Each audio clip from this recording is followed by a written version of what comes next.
Hello दोस्तों, आज का इंग्लिश वर्ड है एंसेस्टर।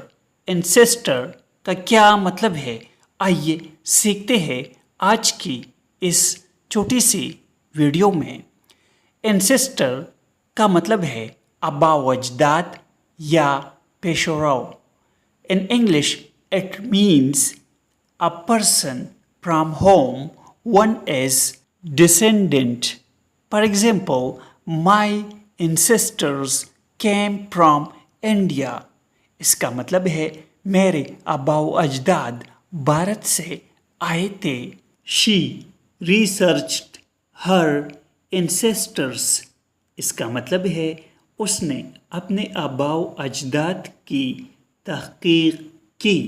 दोस्तों, चैनल को सब्सक्राइब करें और वीडियो को लाइक और शेयर ज़रूर करें। Thanks for watching.